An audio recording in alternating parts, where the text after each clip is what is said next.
Bonjour à tous et merci de nous rejoindre sur ce webinaire qui a donc pour objectif d'évoquer les sujets IA, cybersécurité et data et notamment vos prochaines étapes clés pour votre conformité, notamment votre conformité numérique.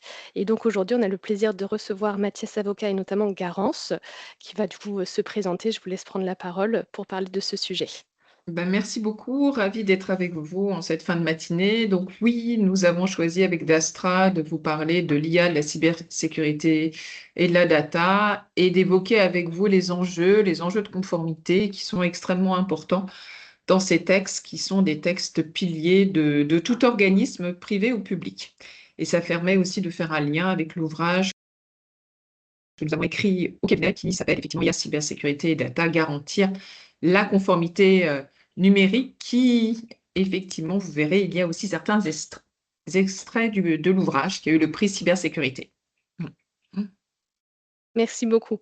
Donc, l'idée pour rappel, hein, aujourd'hui, c'est vraiment donc on parle de ce sujet. N'hésitez pas, on va gérer aussi le chat en parallèle. Garance va pouvoir répondre à vos questions au fur et à mesure qu'on va aborder les différents points. Donc, l'objectif, c'est vraiment que vous vous sentiez libre de poser vos questions et que nous, on puisse les prendre au fil de l'eau. Donc, n'hésitez pas et si besoin, on refera un point en fin de webinaire s'il y a d'autres questions additionnelles ou des choses auxquelles vous n'aviez pas pensé à l'instant T. Et donc, on pourra rediscuter de tout ça. On prévoit globalement une demi-heure, 40 minutes de présentation et en fonction de vos questions-réponses pendant le webinaire, ça s'allongera ou pas. C'est pour ça qu'on avait balisé une heure complète. Et puis, on reprendra du temps en fin de webinaire, comme je le mentionnais, s'il y a d'autres questions.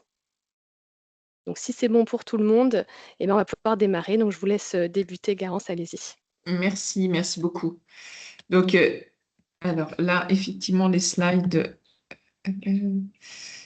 pour faire évidemment. Voilà. Donc, les slides, nous allons évoquer les différentes réglementations et ces réglementations viennent toutes de l'Europe. Donc, on parle de stratégie numérique au niveau de l'Europe. Et nous, au cabinet, vu comme le cabinet traite que des dossiers en matière de cybersécurité, numérique, conformité RGPD, toutes les autres acronymes que nous allons voir, quels sont les enjeux, y compris en termes de conseils. Donc, cette image du puzzle, c'est une image effectivement que nous aimons bien parce que ça peut avoir un côté positif, mais aussi un côté challenge. Puisqu'en fait, dans toute entreprise, on doit gouverner, ça c'est le rôle des dirigeants, concevoir, contractualiser, c'est le rôle de la direction juridique, gérer les crises où tous les métiers sont impactés et anticiper. Donc, quelles que soient nos fonctions au sein de l'entreprise, on a un rôle à jouer. Pour toutes ces réglementations ont quand même une base commune qui est de sécuriser l'organisme et d'anticiper effectivement les risques. Hier, on fêtait les quelques années déjà d'entrée en- en vigueur du RGPD, sachant que celui-ci a été adopté un 26 avril 2026. Donc là, ça s'inscrit effectivement dans une posture de gestion du risque. Donc depuis, on va dire, cette réglementation structurante qui a été le RGPD, on s'inscrit toujours dans cette matrice de la gestion du risque d'une gouvernance, d'une entreprise, d'un organisme qui est différent.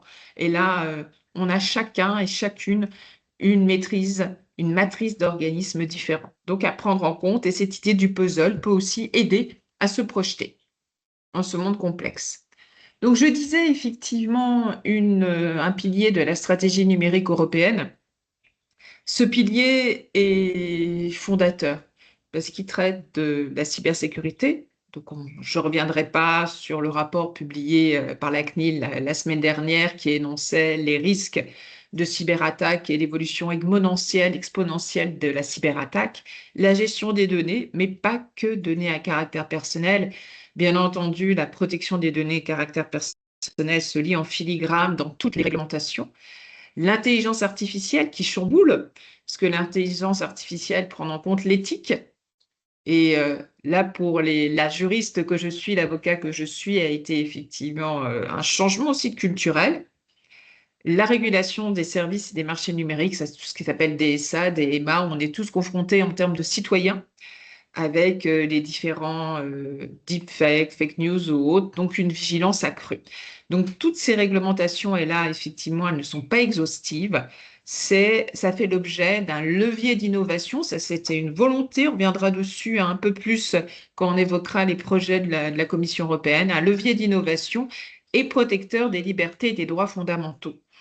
faut jamais oublier que l'Union européenne est construite sur la protection de nos droits et libertés fondamentaux, dont le RGPD fait partie, mais pas que.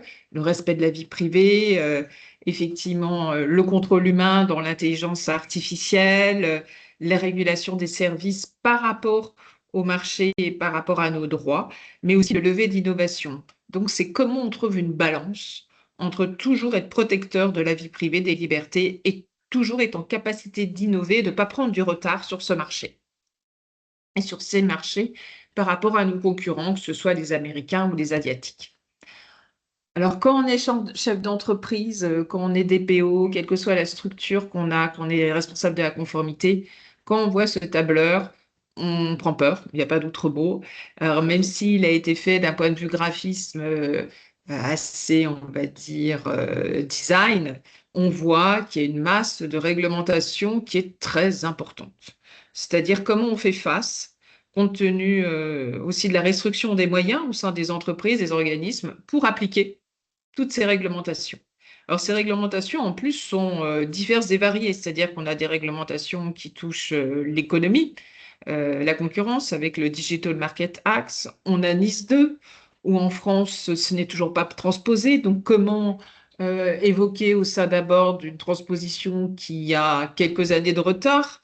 On a effectivement le Data Act qui va toucher les contrats SaaS avec une nouvelle manière de contractualiser. Donc, des réglementations structurantes, je dis bien, diverses et variées, mais avec un fil rouge qui est quid, comment je fonctionne au sein de mes moyens et au sein de la culture de mon organisme. C'est-à-dire que si je traite des données de santé, si je suis dans le secteur de la donnée, il y aura en même temps d'autres réglementations qui vont se mettre en place. Et dans tout ça, il y a l'IA. Et l'IA sur lequel qui est un acteur majeur où on ne peut pas passer à côté. De toute façon, on l'utilise tous et toutes déjà, ne serait-ce qu'à titre personnel. Donc, comment on applique et on met en œuvre une gouvernance IA au sein d'une structure? Déjà, beaucoup d'entreprises ont mis en place des chartes IA, mais est-ce que ces chartes sont adaptées à vos besoins?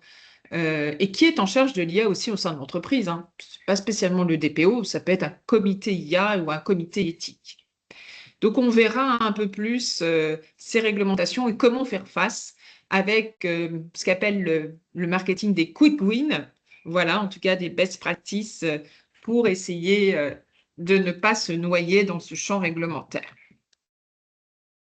Alors, les changements, peut-être un rapide retour, c'est que vous voyez, en 2024, il y a eu en gris, septembre, publication du rapport Draghi sur la compétitivité européenne. Alors, je ne vais pas vous inciter à lire le rapport Draghi si vous ne l'avez pas déjà fait en lecture d'été, mais si vous voulez comprendre pourquoi on en est là à parler de Digital Omnibus, ça vient effectivement du rapport Draghi. Alors, le rapport Draghi, effectivement, est très important puisque ça a donné mandat à la Commission européenne de simplifier. Alors, la question, c'est est-ce que c'est une simplification? Alors, Digital Omnibus, déjà, omnibus, ça veut dire pour tous. On part du latin. Donc, ça veut dire pour tout type d'entreprise, on simplifie. Mais on simplifie quoi quand des textes sont déjà adoptés, comme le RGPD? On simplifie comment? On simplifie effectivement pour qui, pourquoi. Donc, énormément de questions qui ne sont pas tranchées. Alors, effectivement, on a des projets, mais on n'a pas une adoption. On a de nombreux projets, on commence à avoir de nombreux débats, mais pour l'instant, il n'y a aucune adoption de ces règlements. Donc, ce seront des règlements, donc l'équivalent d'une loi, mais le Parlement européen, pour l'instant, ne les a pas votés, le Conseil ne les a pas publiés. Donc, on sait déjà un petit peu dans quel sens on va, puisque la volonté du rapport Draghi, c'était la simplification. Mais déjà, est-ce qu'on simplifie au niveau de quelle typologie d'entreprise? La question, ça a été déjà, qu'est-ce qu'une TPE, une PME? Et donc, pour les exonérer, pour simplifier, ça voudrait dire qu'il y aurait deux catégories d'entreprises. Il y aurait les grandes entreprises qui comportent un certain nombre de chiffres d'affaires, de collaborateurs au sein de l'Union européenne, et il y aurait des plus petites qui seront, elles, simplifiées. Comme on sait qu'un des fils directeurs de la gouvernance numérique, de ces stratégies numériques, c'est la chaîne de sous-traitance, on peut se poser la question de quand on doit sécuriser une scène de sous-traitance, si ce n'est pas la loi qui va l'imposer par le règlement, est-ce que ça ne sera pas le contrat? Donc, de nombreuses critiques montent en disant oui, certes, une simplification accordée aux PME, mais est-ce que les contrats vont s'inscrire dans une telle simplification? Donc, des simplifications données en cybersécurité, en protection des données, des simplifications, on va dire, de bon sens, hein, déjà, et ça, je pense que celle-là, personne ne la discutera, c'est qu'on ait un point d'entrée unique et peut-être des tableurs de notification uniques pour les incidents de cybersécurité et de violation de données. On a effectivement plus d'une vingtaine de portails différents à la taille de l'Union européenne. On a effectivement des formulaires différents. Quand on est en gestion de crise, c'est anxiogène et ça peut aussi faire des erreurs. Donc là, on va dire une mesure d'évidence, mais pour l'instant, rien n'est mis en place. Euh, des règlements effectivement sur la libre circulation des données à caractère personnel, des restructurations, des fusions, à voir ce qu'on donne sur des textes qui sont tous complexes. Sur l'IA, une grande préoccupation de tous les acteurs. Rationaliser la gouvernance en accordant au bureau de l'IA une surveillance accrue, oui. En bureau de l'IA est au niveau de la Commission européenne, oui. Alors, quels sont les pouvoirs? Comment ça va se passer d'un point de vue national? Est-ce qu'il ne va pas y avoir une dualité, donc un recouvrement des actions? Sachant qu'en France, il n'y a pas que la CNIL, hein, qui est organisme de contrôle, il y a la DGCCRF, et il y a aussi des acteurs sectoriels suivant les métiers. Autre point important, l'alignement des délais d'application des obligations des SIA au risque. C'est ce qui se passe déjà, puisqu'on a énormément de délais qui sont décalés de fait. Donc, omnibus, si je suis un peu provocatrice, quid de la simplification? Et quand sera-t-elle mise en œuvre? Donc, beaucoup aussi, et là, ça crée une incertitude pour les acteurs. Omnibus, c'est effectivement beaucoup de choses qui sont mises en place avec des propositions supplémentaires aussi sur l'identité numérique. Alors, on n'est pas là pour parler d'IDAS V2, mais ça implique aussi tous les textes. Donc, voilà. Autre acte dont on a moins parlé, c'est le règlement sur la cybersécurité. Ce règlement sur la cybersécurité, là, pour le coup, est adopté. Ça vise effectivement le point d'entrée unique pour la notification des incidents. Donc là, c'est une bonne chose. Mais ça apporte une simplification de la directive NIS 2. Vous me direz, c'est intéressant, puisqu'en France, on ne l'a toujours pas adopté. Mais est-ce que la transposition, le projet de loi qui a déjà fait l'analyse d'un vote au Sénat, le rapport de l'Assemblée nationale et reste actuellement une mise à l'ordre du jour de l'Assemblée nationale, va intégrer cette simplification qui cible le NIS 2. La question, elle est entière, puisque le rapport de l'Assemblée nationale, le cabinet a eu l'honneur d'y participer, nous n'avions pas connaissance à l'époque du règlement sur la cybersécurité. Donc bon, encore une fois, le champ des possibles s'ouvre. Et sur la modification de NIS 2, toujours pareil, on est sur les petites et moyennes entreprises qui seraient soumises à des obligations moins fortes et une certification effectivement qui serait mise en œuvre. On ne sait pas, voilà, on ne sait pas effectivement comment ça va être pris au niveau français ni au niveau européen. Et le signalement des rançonware, des rançongiciels.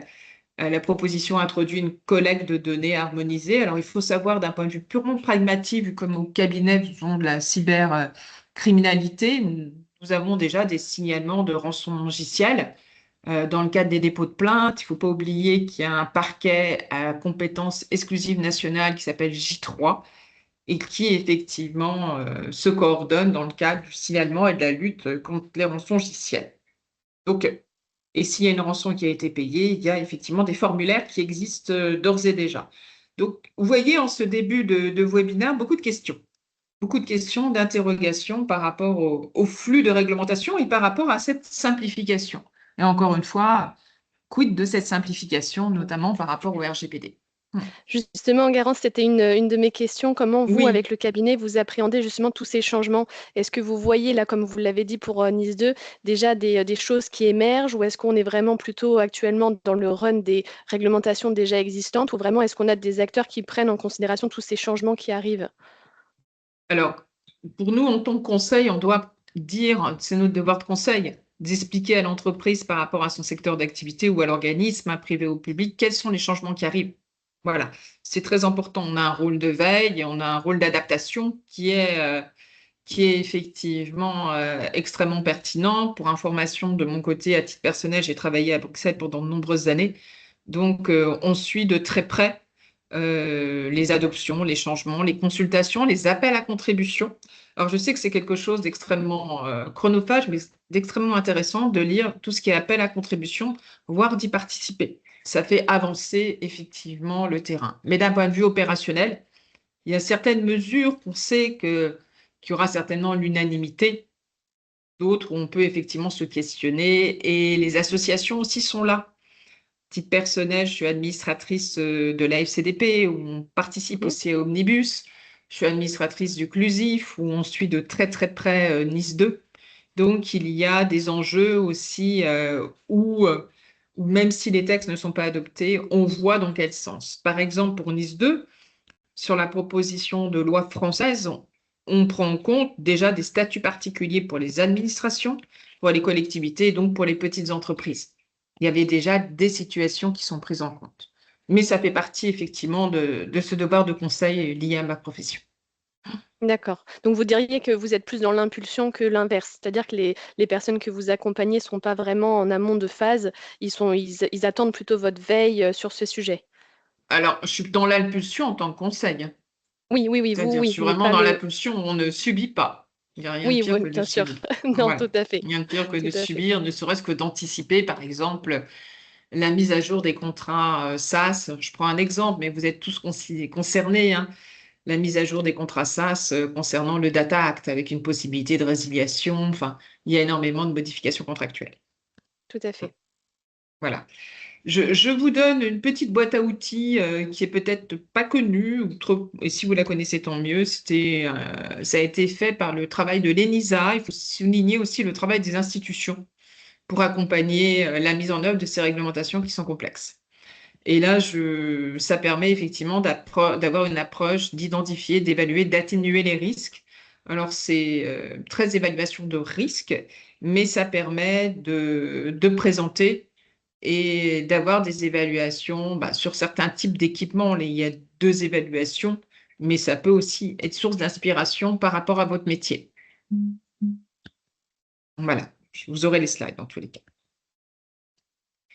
Le calendrier, on a pourquoi agir maintenant et pourquoi effectivement être source d'impulsion et d'anticipation pour revenir effectivement à la question qui était posée. Alors, projet de loi cyber-résilience, je n'en parlerai pas puisqu'on ne sait pas à date.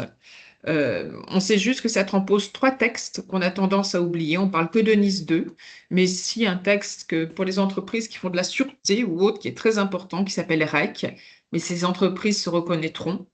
Et il y a aussi DORA. Alors c'est pour le secteur financier, hein, bien entendu. DORA est déjà rentré en application, mais il va y avoir des modifications puisque DORA, c'est un règlement, une directive, et ça c'est la directive qui va être transposée par rapport à certains secteurs particuliers, je pense aux mutuelles, aux sociétés de financement ou autres, où il y avait des réglementations très spécifiques. Donc, quand nous verrons, il faut savoir qu'actuellement, nous avons déjà reçu deux mises en demeure et la France va être traduite devant la juridiction de l'Union européenne dans le cadre d'une procédure en manquement.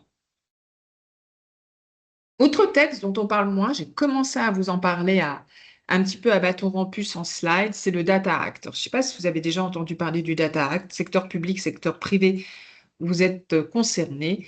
C'est un texte qui est rentré en application en septembre dernier et c'est un texte qui est capital pour tout ce qui est contractualisation puisqu'ils interdisent des clauses abusives. Donc, il y a une clause de liste noire, comme on connaît en consommation, mais là, c'est pour le B2B. et effectivement avec des nouvelles manières de contractualiser, des dispositions très spécifiques sur l'interopérabilité et des dispositions aussi très spécifiques sur la résiliation et donc la réversibilité. Donc un texte ambitieux, comme tous les textes, qui est découpé par chapitre sur, par exemple, la résiliation des contrats SaaS, sur la réversibilité ou sur l'accessibilité by design aux données dès la conception. Et là, ça touche les produits connectés. Mais les produits connectés, on peut faire un lien aussi avec un autre texte qui s'appelle le CRA. Alors, les acronymes, c'est très détestable, mais tous ces textes sont comme des puzzles. Donc, le Data Act, je me permets d'insister un petit peu dessus pour dire qu'il faut vous poser, quel que soit votre acteur, si vous n'êtes pas concerné ou non par le Data Act, mais sachez, je pense que tous les acteurs ici présents sont concernés par le Data Act. C'est est-ce que je suis concerné, est-ce que je suis fournisseur, est-ce que, voilà, les flux de données, les anticipations, mes contrats, si vous êtes juriste, relisez vos contrats, notamment vos contrats SaaS pour bien voir les conditions de sortie et voir effectivement les éventuels avenants ou propositions que vous soyez fournisseur ou client. Je fais un lien volontaire avec le Cyber Resilience Act. J'ai parlé des objets connectés, j'ai parlé effectivement du logiciel ou du matériel. C'est un texte qui est sur les produits et matériels, qui est très important, sur les signalements, sur les fabricants, qui impose une mise en conformité très lourde, extrêmement lourde, sur les produits, je dis bien encore, matériels ou logiciels fournis, donc par les distributeurs, par les éditeurs, avec des obligations de signalement des vulnérabilités et des obligations d'évaluation suivant les catégories, voire de certification aux normes CE. Donc, si vous n'êtes pas penché sur la question du Cyber Resilience Act, il n'est pas trop tard. Et si vous êtes effectivement éditeur, par exemple, vous devez effectivement intégrer cette mise en conformité dans vos projets de R&D.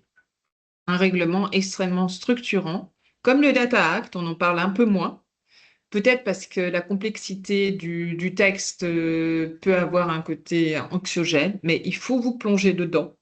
Alors, plonger dedans, ce n'est pas une piscine avec la chaleur caniculaire que nous avons, mais il faut effectivement voir, lister et regarder, peut-être commencer par la fin, pour vous donner un tips, peut-être vous commencez par la fin de ces textes, puisqu'il y a des annexes et qui listent les produits et services concernés suivant les différents annexes.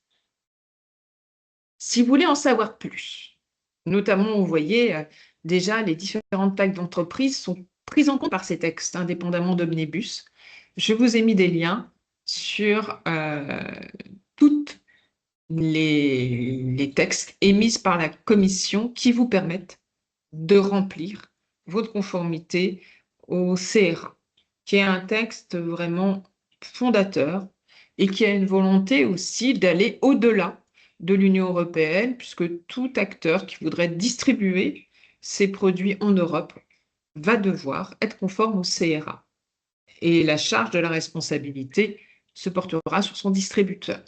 Donc, encore une volonté de sécurité l'ensemble de la chaîne de distribution. Et ça concerne aussi les open source. Donc, je vous invite à lire le rapport Draghi. Alors, vous voyez, mes lectures de l'été sont très juridiques. À vous plonger dans le Data Act et notamment pour revoir s'il n'y a pas des opportunités de renégociation si vous êtes côté client des contrats SaaS ou autres. Et à vous plonger dans le CRA, notamment quand vous êtes éditeur. L'IA Act, ça fait partie de la question qui est sur toutes les lèvres actuellement, comment être conforme à l'IA Act, comment mettre en place. Alors déjà, l'IA Act, ça a été une première mondiale, hein. Souvenons-nous, entrée en vigueur au 1er août 2024, une adoption qui a été... Alors pourquoi première mondiale? Puisque c'est le seul texte qui couvre l'ensemble des systèmes, l'ensemble effectivement des impacts de l'IA avec une gestion par les risques. Je vous disais des dates déjà décalées. 2 février 2026, on n'a pas eu la publication de ces lignes directrices, puisqu'elles ont été, le projet a été publié la semaine dernière. Donc, effectivement, les dates d'août et de 2027 seront décalées. voyez, il n'y a même pas eu besoin d'attendre Omnibus. On voit les lignes directrices sont actuellement en cours de discussion. Et surtout une date clé en termes de gouvernance de nos libertés fondamentales, l'interdiction des systèmes d'IA à risque inacceptable, qui est vraiment extrêmement important dans notre culture juridique. Et peut-être en synthèse, juste avant qu'on passe à la suite, Garance, Oui. est-ce que d'un point de vue du coup de vos missions de conseil et accompagnement, vous diriez que vous avez un sujet qui est plus mis en avant que d'autres ou pas du tout? Est-ce qu'on vous sollicite plus sur un sujet ou globalement, vous diriez que tous est à peu près au même niveau? Alors, Nice 2, on a été sollicité beaucoup l'année dernière, vu comme tenu du retard, on l'est un peu moins. D'accord. Mais c'est vrai que c'est un sujet qui va revenir, je pense, dans les prochaines semaines. Beaucoup de sollicitations sur l'IA, mais je pense que c'est tout le monde, hein. Ouais. Toujours RGPD, puisque l'IA se nourrit de données à caractère personnel, donc toujours RGPD, beaucoup de Data Act, c'est pour ça que je me permettais d'en parler, et de CRA, puisque le Data Act peut permettre effectivement de sortir, de repenser sa contractualisation, je pense des contrats SaaS, qui sont des contrats emblématiques pour les entreprises ou les organismes, et le Data Act pour le secteur public va avec le Data Governance Act, qui est sur l'altruisme de la donnée, donc aussi des possibilités de partage des données ou autres. Donc, on va dire un peu tous les textes, puisque une entreprise doit se saisir de tous les textes avec de la mise en conformité qui est effectivement assez adaptée. Mm.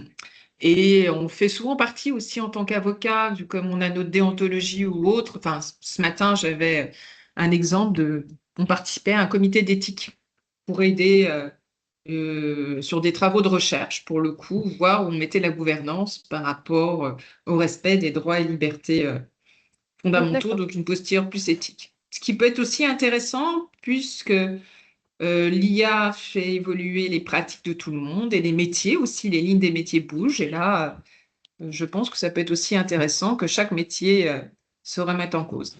Mm. Et évolue par rapport à l'usage de l'IA, en toute transparence, bien entendu, en tout respect de la confidentialité et respect des droits d'auteur, puisque l'IA touche tous les pans du droit, notamment le droit du travail ou autre. Mm. Donc oui. J'allais dire anticiper et prioriser, alors ça c'est toujours pareil, hein, c'est la stratégie, les plans d'action, j'en ai parlé au début, c'est sans la direction, rien ne se passera. Donc il faut vraiment une acculturation, une gouvernance qui s'en saisit. Et là on voit, mais là on va dire que c'est un grand classique, la gouvernance doit être sensibilisée. Alors les nouveaux textes nous aident à sensibiliser la gouvernance puisque ça devient une obligation. Donc, de gestion par rapport aux risques. Et on voit par rapport à l'IA que, notamment par rapport aux risques psychosociaux, il y a beaucoup de demandes de sensibilisation au niveau de la gouvernance, du risque cybersécurité, bien entendu, avec le nombre de cyberattaques. Je regrette qu'il est toujours dommage qu'on soit effectivement présent devant un dirigeant ou autre post-cyberattaque. Mais c'est toujours intéressant d'anticiper. C'est comme sur une violation de données, c'est souvent post-extraction, exfiltration des données, quelle que soit la raison, qu'on met en place et on pense enfin à une conformité digne de ce nom. Très important aussi, puisque les équipes, que ce soit l'usage, les cas d'usage de l'IA, donc il faut être formé, il faut savoir prompter, il faut savoir pourquoi j'utilise tel ou tel modèle d'IA ou tel système d'IA, quelles sont les limites, quels sont les moyens. On va avoir des demandes de budget, alors ça c'est le maillon très important, puisque ça veut dire des augmentations de budget ou humain, voilà, qui vont vouloir effectivement que ce soit accompagné ou autre. Donc dans ce contexte actuel un peu tendu, ben, il ne faut pas hésiter à valoriser des demandes d'outils, à valoriser des demandes, et concrètement, hein, par rapport au risque et au risque qui peut être de réputation, qui peut être de sanctions administratives, bien entendu, mais aussi de perte d'un savoir-faire ou autre. Et bien mettre à jour, mais ça c'est le côté organisationnel, technique, mais aussi juridique, des contrats en ligne avec votre propre gouvernance. Et bien entendu, tester, auditer. Alors ça a des coûts, mais mettre en place une politique de test et d'audit qui doit être mise en place. Les questionnaires fournisseurs sont souvent quelque chose qu'on les émette ou qu'on les remplisse, qui est souvent subi de part et d'autre, à voir ce qu'on attend par la granularité d'un questionnaire fournisseur, quelles sont vraiment vos attentes, d'autant plus quand vous êtes une entreprise de petite taille et où c'est extrêmement chronophage. La mise à jour de votre corpus documentaire, ça doit être une réalité, ça doit être un existant. Des outils, effectivement, permettent de le faire, mais ça doit être adapté à votre propre taille, hein. Si c'est des politiques très legal design ou autres, mais qui ne sont pas adaptés à votre gouvernance ou autre, c'est beaucoup de travail, mais ne sera pas efficace. Il vaut mieux peut-être un MOOC, il vaut mettre peut-être des éléments adaptés, encore une fois, à votre culture d'entreprise.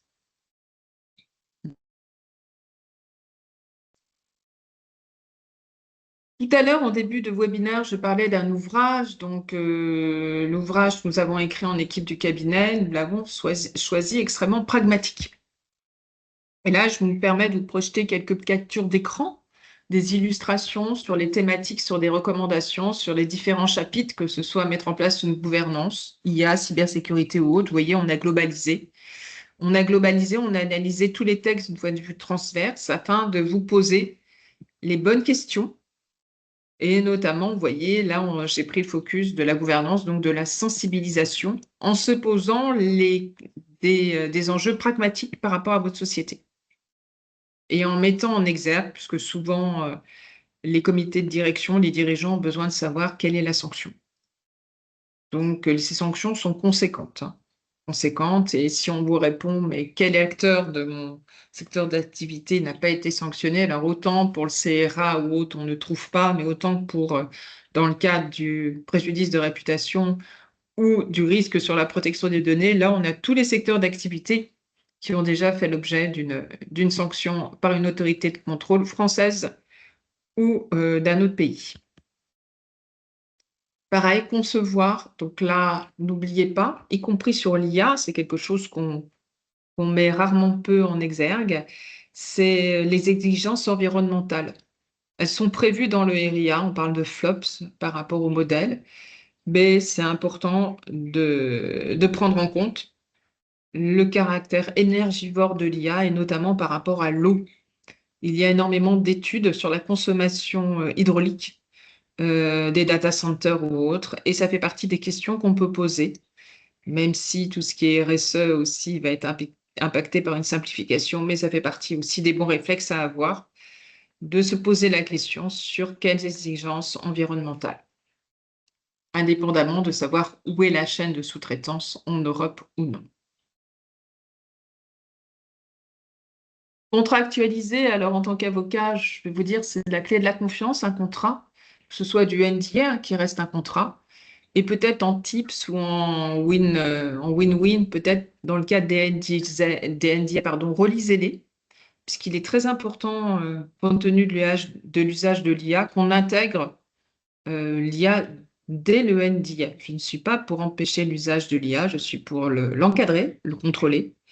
Et un accord de confidentialité où il y a un usage de l'IA, il n'y a plus de confidentialité.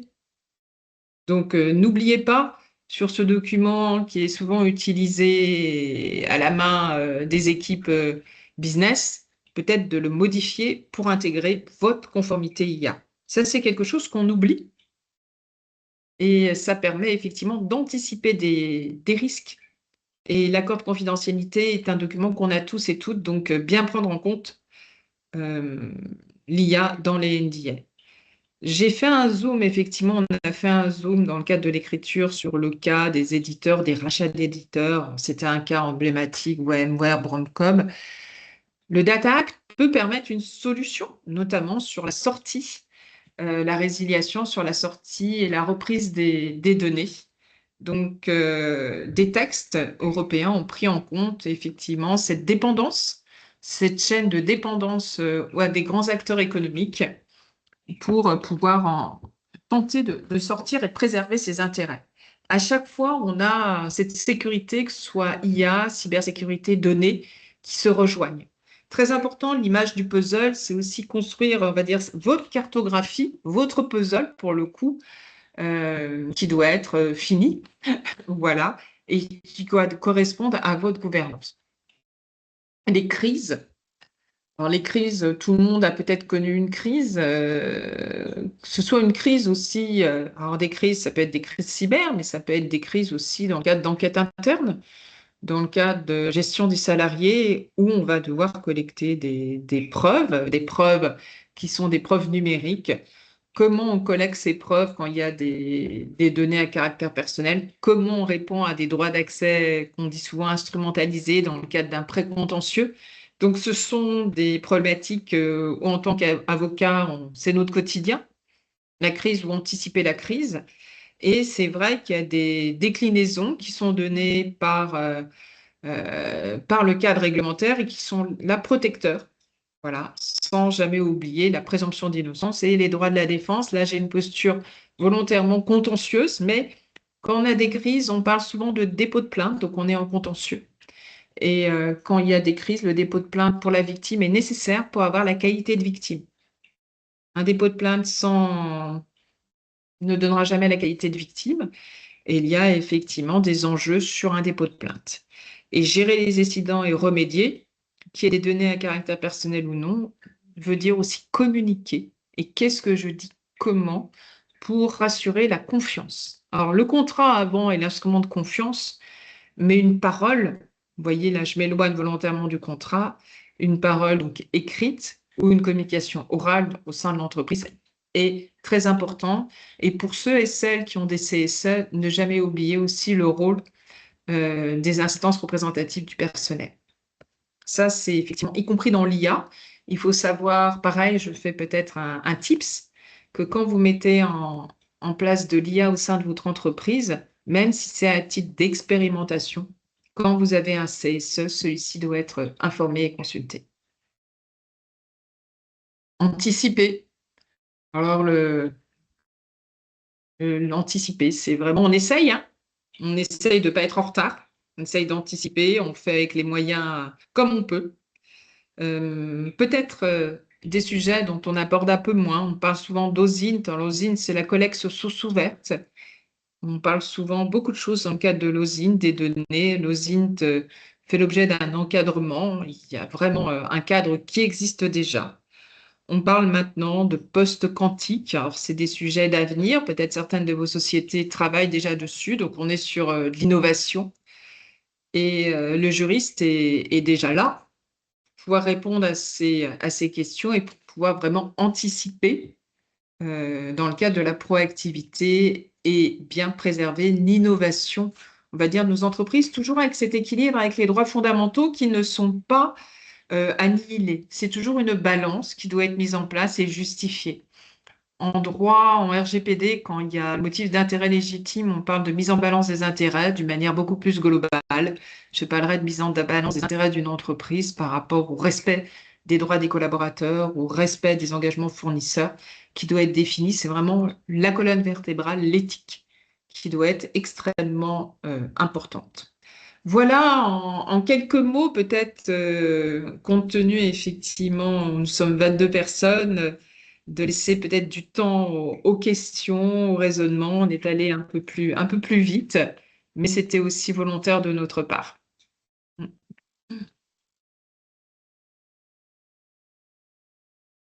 Oui, n'hésitez pas si vous avez des questions sur les éléments dont Garance nous a partagés aujourd'hui. Bon, a priori, c'était très clair. Je préserve, Les les retours. slides peuvent être communiqués, hein, donc il n'y a pas de... Très bien. Et puis moi, je vais rebondir sur ce que vous avez dit. Effectivement, hein, tout ce qui est anticipation dans la gouvernance, etc., on est complètement en phase avec Dastra. Et pour ceux qui sont aujourd'hui clients de Dastra, vous savez qu'on a tout un tas de modules justement pour vous permettre d'aller sur de la sensibilisation, d'impliquer justement le COMEX, la direction, tous ces acteurs en fait qui sont aujourd'hui essentiels pour une gouvernance efficace et puis pour anticiper, comme le disait Garance, sur tous ces changements qui arrivent et justement ne pas subir effectivement tous ces changements, toutes ces nouvelles réglementations. Donc vraiment, le point clé, c'est de ne pas subir, quelle que soit la taille de Tout à votre fait. entreprise, quels que soient vos moyens, vraiment ne pas subir, c'est vraiment extrêmement important de vous former vous-même pour mieux après mettre la bonne parole et d'être, encore une fois, de vous interroger par rapport à votre métier. Les journées ont 24 heures, je l'entends bien, on est tous bordés, mais c'est aussi de l'esprit critique et vos propres cultures. Je pense qu'on vit dans un monde très riche et à vous, effectivement, de vous en saisir. Mm. Et oui, comme le mentionnait Garance, on pourra partager effectivement les slides. De toute façon, ce webinaire sera aussi en replay sur le site de d'Astra et vous retrouverez des communications sur ces sujets-là, que ce soit sur le réseau de Garance ou sur notre réseau d'Astra, notamment LinkedIn. Donc n'hésitez pas. Et je tiens à remercier l'Astra pour sa confiance, en tout cas. Mm. Ben, merci à vous d'être intervenu et d'avoir apporté tous ces éclaircissements. S'il n'y a pas d'autres questions ou de partage, on va pouvoir arrêter cette session. A priori, très clair, donc pas de questions. D'accord, bah merci à vous en tout cas Merci à pour vous votre tous, oui. écoute et votre présence.